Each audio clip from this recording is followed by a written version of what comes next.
Hello दोस्तों, मैं सूर्यराज अपने यूट्यूब चैनल सूर्या जी टेक्निकल में आपका फिर से एक बार स्वागत करता हूं।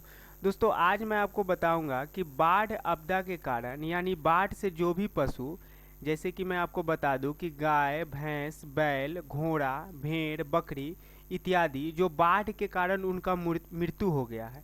उसके बाद में दोस्तों जो भी पशु बच गए हैं, जो बाढ़ के कारण बेघर हो गए हैं, उनकी चारा खाने के लिए कोई व्यवस्था नहीं है, तो दोस्तों उन पशुओं के लिए चारा की व्यवस्था भी की गई है।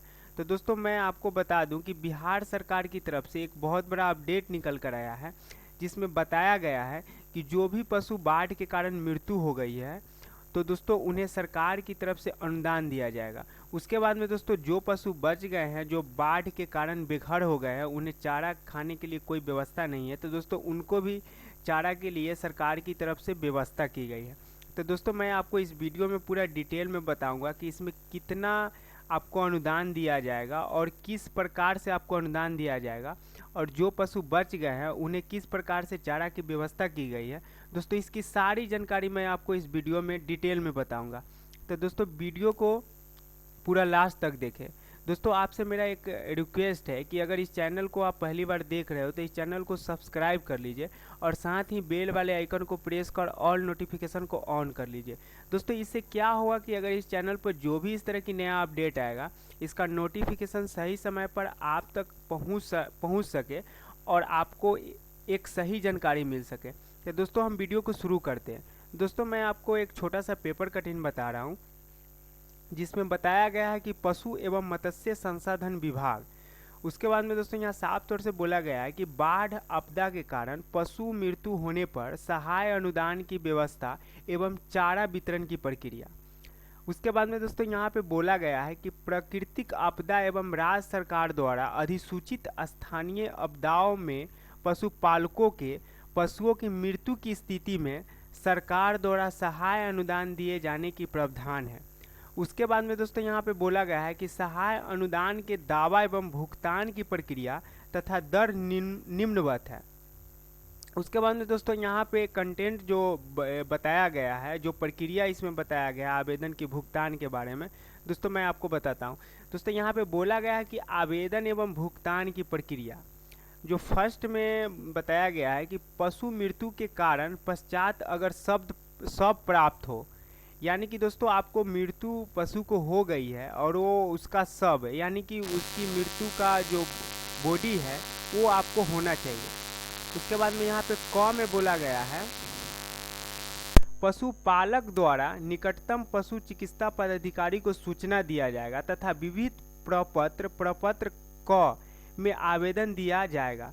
दोस्तों मैं आपको बता दूं कि आपको पशु अगर मर गया है बाढ़ के कारण, तो आपको निकटतम जो पशु चिकित्सा पदाधिकारी है उसको आप सूचना देंगे, और सूचना देने के बाद में विविध प्रपत्र ख यानी कि प्रपत्र क का एक फॉर्म आएगा जो उसको आपको भरना पड़ेगा। उसके बाद में दोस्तों ख में बताया गया है कि पशु चिकित्सा पदाधिकारी शव का पोस्टमार्टम करेंगे तथा आवेदन अंचलाधिकारी को प्रेषित करेंगे। उसके बाद में पशु शव अनंत्य परीक्षण की स्थिति में नहीं होने पर पशु चिकित्सा पदाधिकारी द्वारा प्रमाण पत्र के साथ मृत पशुओं की संख्या से संबंधित स्पष्ट प्रतिवेदन अंचलाधिकारी एवं जिला पशुपालक पदाधिकारी को दिया जाएगा। उसके बाद में दोस्तों यहाँ पे दूसरा कंटेंट यहाँ पे यानी कि दूसरा कंडीशन बोला गया है कि पशु शव प्राप्ति नहीं होने की स्थिति में, यानी कि दोस्तों आपको पशु मर जाती है बाढ़ के कारण, वो दह जाती है, अगर उसको आप नहीं आपको मिल पाता है, उस स्थिति में दोस्तों किस प्रकार से आवेदन करना है वो मैं आपको बताता हूँ। दोस्तों यहाँ पे फिर क में बोला गया है कि पशुपालक द्वारा स्थानीय थाना में पशु क्षति के संबंध में सनहा प्राथमिकी दर्ज कराया जाएगा। यानी कि दोस्तों आपको बाढ़ के कारण दोस्तों पशु आपकी दहा गया है, बाढ़ में दहा गया है, वो आपको नहीं मिल पाया, तो दोस्तों आपको निकटतम जो थाना है वहाँ थाना प्रभारी के पास जाकर आपको सहना यानी कि एक FIR दर्ज पशु खो जाने के बाढ़ में खो जाने के संबंध में आपको एक FIR दर्ज कराना पड़ेगा। उसके बाद में दोस्तों यहाँ ख में बोला गया है कि पशुपालक का आवेदन स्थानीय मुखिया, पंचायत समिति सदस्य, जिला परिषद, उसके बाद में दोस्तों यहाँ पे सदस्य, सरपंच, पंच, वार्ड सदस्य द्वारा अग्रसारित होना चाहिए प्रपत्र का, यानी कि जो भी आपका फॉर्म होगा उसमें किसी एक से आपको सर्टिफाइड आपको कराना अनिवार्य होगा। उसके बाद में दोस्तों ग में यहाँ पे बोला गया कि सनहा यानी कि प्राथमिकी की प्रति संलग्न करते हुए पशुपालक द्वारा आवेदन संबंधित अंचलाधिकारी को दिया जाएगा। उसके बाद में दोस्तों अंचलाधिकारी राजस्व कर्मचारी अन्य कर्मी से वास्तविक रूप से पशु क्षति संबंधित जांचोपरांत स्वीकृति हेतु अग्रेतर कार्यवाही करेंगे प्रपत्र ग के फॉर्म के साथ। उसके बाद में दोस्तों अंचलाधिकारी पशु क्षति संबंधी सूचना को यानी कि समय जिला पदाधिकारी को उपलब्ध कराएंगे। उसके बाद में दोस्तों प्रपत्र ख, प्रपत्र ग जिला पदाधिकारी द्वारा आवश्यक जांचोपरांत अभिलेख स्वीकृति कर घटना के 1 सप्ताह के अंदर में सहायता अनुदान का भुगतान किया जाएगा। उसके बाद में दोस्तों यहाँ पे बोला गया है कि बाढ़ आपदा में पशु के जीवन रक्षण हेतु चारा वितरण। उसके बाद में दोस्तों यहाँ पे बोला गया है कि अगर बाढ़ में आपकी पशु बेघर हो गया है, उसको चारा खिलाने के लिए आपके पास किसी प्रकार की व्यवस्था नहीं है, तो उसमें सरकार की किस तरह से व्यवस्था की गई है, पशु के लिए चारा की व्यवस्था की गई है। वहाँ पे दोस्तों ये यहाँ पे बताया गया है कि दोस्तों यहाँ पे 1 में बताया गया है कि पशु आश्रय स्थल यानी कि शिविरों में चारा वितरण से संबंधित मानक संचालन प्रक्रिया विभागीय वेबसाइट www.asd.bih.nic.in पर उपलब्ध है। उसके बाद में दोस्तों यहाँ पे 2 में बताया गया कि जिला प्रशासन के मार्गदर्शन एवं सहयोग से शिविरों, उसके बाद में अस्थायी शिविरों में पशुओं की संख्या के अनुसार चारा वितरण किया जाएगा।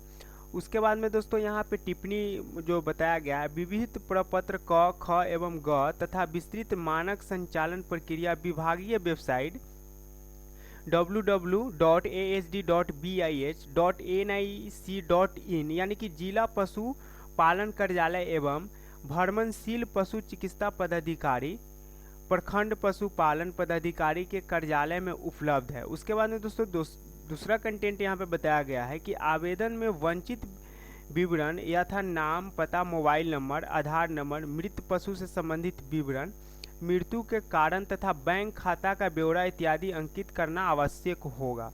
उसके बाद में दोस्तों यहाँ पे अब मैं आपको मेन मुद्दे पर आता हूँ कि बाढ़ आपदा के कारण पशु मृत्यु होने पर सहायता अनुदान की दर, यानी कि आपको कितना आपको अनुदान दिया जाएगा वो मैं आपको बताऊंगा। दोस्तों यहाँ पे मैं आपको बता देता हूँ, क में दिया गया है कि दुग्धकारी पशु यानी कि क में दिया गया है कि गाय, भैंस, ऊँट, याक, मिथुन आदि के लिए उसमें आपको 30,000 यानी कि 3 पशु तक सीमित है, जो आपको 30,000 तक की अनुदान दी जाएगी। उसके बाद में दोस्तों अभियुक्त बनाया गया है कि आर्थिक रूप से उत्पादक पशुओं की वास्तविक क्षति के अनुसार सीमित होगी। उसके बाद में दोस्तों ख में बोला गया है कि बकरी, भेड़, उसके बाद में सुअर यानी कि 3,000 तक की अनुदान दिया जाएगा, जिसमें आपको 30 पशु तक सीमित होना चाहिए।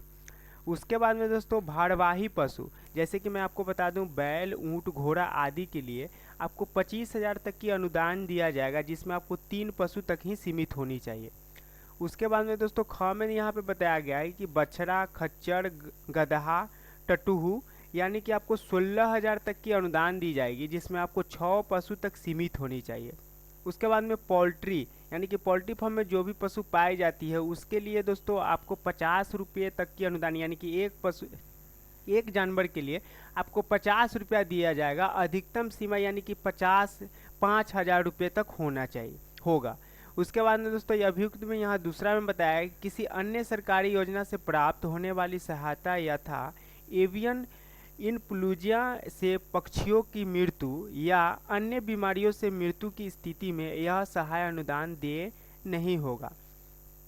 उसके बाद में दोस्तों मैं आपको बता देता हूँ कि विशेष जानकारी के लिए आपको एक टोल फ्री नंबर यहाँ पे बताया गया है, जो यहाँ पे 0612-2230-942 या आपको 0612-222-6049 पर आप कॉल करके इस पर विशेष जानकारी आप ले सकते हैं। तो दोस्तों मैं आपको जैसे ही अगर पशु एवं मत्स्य संसाधन विभाग की तरफ से कोई अगर नया अपडेट आता है तो मैं सबसे पहले आपको बताने का कोशिश करूंगा। तो दोस्तों वीडियो मेरा ये कैसा लगा कमेंट बॉक्स में ज़रूर बताइएगा। फिर मिलते हैं इस तरह की नेक्स्ट वीडियो में। धन्यवाद।